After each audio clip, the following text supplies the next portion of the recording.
में बालू नामक एक लड़का रहता था।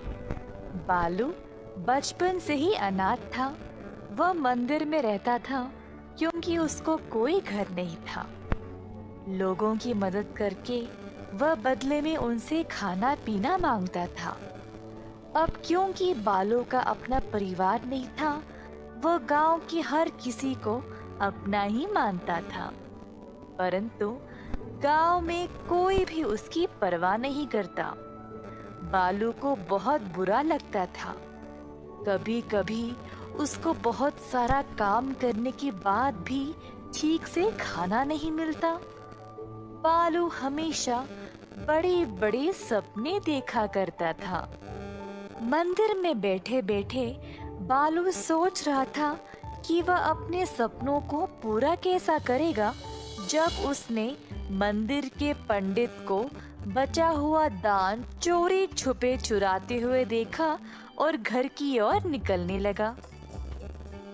पंडित ने बालू से कहा, हे बालू, आज का प्रसाद भी खत्म हो गया है। तुम इसी का इंतजार कर रहे थे ना? पर नहीं है तो पानी पी लो और सो जाओ। और हाँ, मंदिर पे नजर रखना। पंडित जी, क्या आपकी कोई इच्छाएं हैं? ऐसा क्यों पूछ रहे हो? तुम मेरी इच्छा पूरी करोगे क्या? जब आपकी कोई इच्छाएं हैं तो आप किसको पूछते हो? देवी माँ के अलावा और कौन है? तो जो मांगी वो पूरा कर देती है क्या? जब तक देवी माँ सामने प्रकट नहीं हो जाती तब तक तुम दिल से प्रार्थना करते रहना, फिर वो तुम्हारी इच्छाएं पूरी करेगी। चलो, मुझे अब देर हो रही है, मुझे जाना है। ऐसा कहकर पंडित चला गया।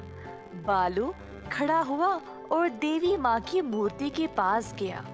अपना पूरा ध्यान लगाकर बालू अपने मन में देवी माँ का जाप करना शुरू किया। इसी तरह हफ्ते बीत गए और बालू प्रार्थना करता ही गया। एक रात बालू जब प्रार्थना कर रहा था तब, बालू, तुम्हारी भक्ति से मैं प्रसन्न हुई हूँ। बोलो, क्या चाहिए तुम्हें?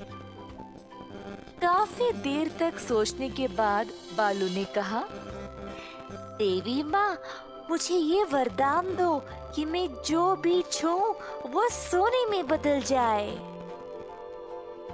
अच्छा, अवश्य।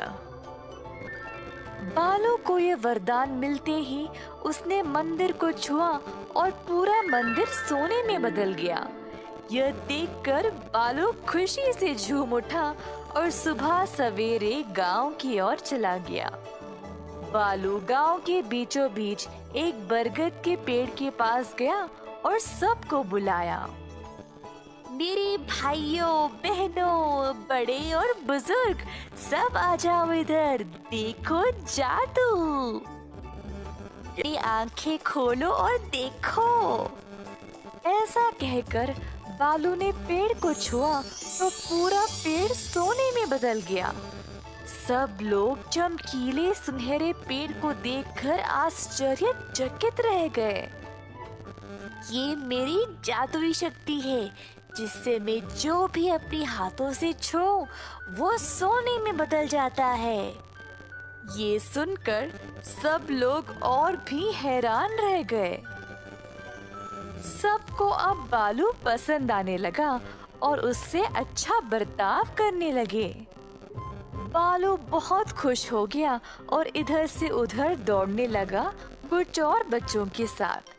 बालू घर से घर जाने लगा, सब कुछ छूते हुए।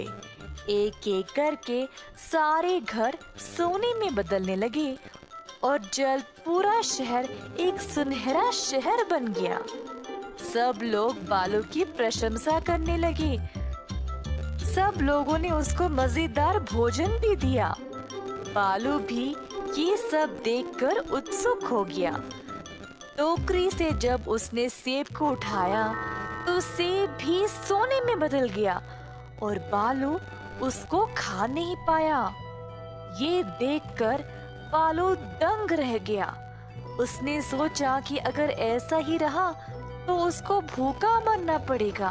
फिर उसको पानी पीना था, पर पानी की मटकी को छूते ही पानी और मटका दोनों सोने में बदल गए। बालू को समझ नहीं आया कि अब वह क्या करे। उसकी शक्ति उसको भूखा और प्यासा रख रही थी।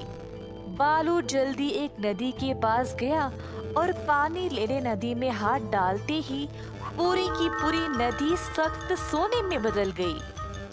जल्द और सब कुछ सोने में बदल गया तो वो परेशान होकर बालू के पास दौड़ते हुए आए। तुमने ये क्या किया बालू? तुमने सारे पानी को सोने में बदल डाला। अब हमारे पास पीने के लिए कुछ नहीं है। हम कैसे जीवित रहेंगे? तुमने सारे गांव को नष्ट कर दिया। गांव के सारे लोग बालू को ताने मारने लगे। वही लोग जो बस कुछ देर पहले उसकी प्रशंसा कर रहे थे, अब एक क्षण में उसके दुश्मन बन गए। उसको अकेला छोड़कर चले गए। ये सब सहकर बालू कूट कूट के रोने लगा।